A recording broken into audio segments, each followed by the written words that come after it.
더불어민주당 대선 경선에서 격돌했던 이재명 대선 후보와 이낙연 전 대표가 오늘 전격적으로 만나 협력 방안을 논의합니다. 이런 가운데 국민의힘 대선 주자죠. 윤석열 전 검찰총장과 홍준표 의원의 대립은 더욱 거세지고 있습니다. 취재 기자 연결합니다. 이경국 기자. 네, 국회입니다. 네, 이재명 후보와 이낙연 전 대표가 곧 회동할 예정인데요. 만나서 어떤 얘기들을 할 수 있을까요? 네, 오늘 오후 3시입니다. 이재명 후보와 이낙연 전 대표가 서울 종로에 있는 한 찻집에서 만납니다. 경선을 마친 지 2주 만인데요.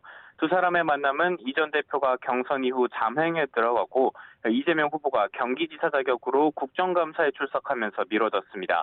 이후 이재명 후보의 꾸준한 요청으로 만남이 성사가 됐는데요. 양측은 오늘 회동에서 문재인 정부의 성공과 정권 재창출을 위한 협력 방안을 논의할 계획이라고 설명했습니다. 선대위 출범이 임박한 가운데 이낙연 전 대표가 어떤 역할을 맡게 될지에도 관심이 집중되고 있습니다. 이런 가운데 내일 이재명 후보는 내일 경기지사직을 내려놓을 예정이고 또 조만간 문재인 대통령과의 면담도 진행할 예정인데요.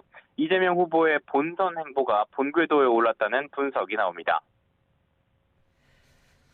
네, 국민의힘 대선 주자 소식도 살펴보죠. 선두권이 윤석열 전 총장과 홍준표 의원, 이 신경전이 거세죠. 네, 그렇습니다. 윤석열 전 총장 오늘 기자회견을 열고 박진, 김태호 의원 그리고 심재철 전 의원, 유정복 전 인천시장을 공동 선대위원장으로 영입했습니다. 본 경선을 대비해서 당원 중심의 조직표를 확실하게 다져두겠다는 전략인데요. 이번 영입을 통해서 수도권과 부산 경남 지역 지지세 확대는 물론 외교안보 정책 수립에도 탄력이 붙을 것으로 내다봤습니다.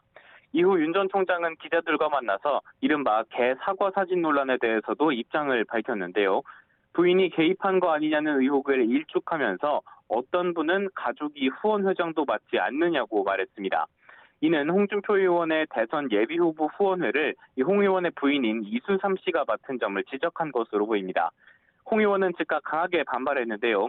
우선 윤 전 총장의 선대위원장 영입을 두고는 광역단체장 공천을 미끼로 중진 출신을 영입했다며 줄 세우기 구태 정치의 전형이다. 어이없는 검찰당을 만들고 있다고 질타했고요. 이 부인이 후원회장을 맡았다는 지적을 두고는 소환 대기 중이라 공식 석상에 못 나오는 부인보다 유명 인사가 아닌 부인을 후원회장으로 두는 게 더 아름다운 동행이라고 맞받았습니다. 이렇게 치열한 신경전이 이어지는 가운데 주자들은 숨가쁜 일정도 소화하고 있는데요. 홍 의원은 오늘 오후 방송 개혁 공약을 발표한 뒤에 내일 토론회 준비에 매진한다는 계획이고요. 유승민 전 의원은 서울과 인천을 찾아서 청년 당원들과 잇따라 간담회를 진행합니다. 원희룡 전 제주지사는 조금 뒤 기자회견을 열고 민주당 이재명 후보를 겨냥해 대장동 의혹에 대한 국민특검을 요구한다는 계획입니다. 네, 이렇게 거대 여야 대권 후보들의 움직임은 살펴봤고요. 제3지대 대권 주자들도 채비를 서두르고 있다죠.